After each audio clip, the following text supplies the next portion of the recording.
নমস্কার দর্শকবৃন্দ, আশা করি সবাই ভালো আছেন। আজকের ভিডিও লবণ বশীকরণ মন্ত্র। মন্ত্রটি বলি, ওম ভগবতী ভগভাগ দায়িনী দেব দংতি মম বর্ষং কুরু কুরু স্বাহা। এবার বলি মন্ত্রটি আপনি সিদ্ধ করবেন কি করে। এই মন্ত্র যে কোনো বৃহস্পতিবার রাতে 7 দিন ধরে প্রতিদিন 1008 দফা জপ করে লবণ দিয়ে আহুতি দিলে এই মন্ত্র সিদ্ধ হবে।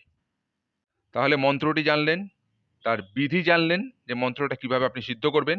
এবার তার প্রয়োগ করবেন কিভাবে।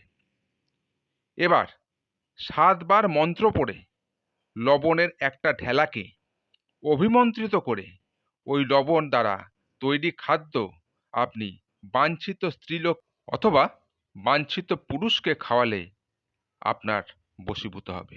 সেই স্ত্রীলোক বা পুরুষ আপনার বশীভূত হবেই হবে। আজকের ভিডিও এই পর্যন্তই। নমস্কার।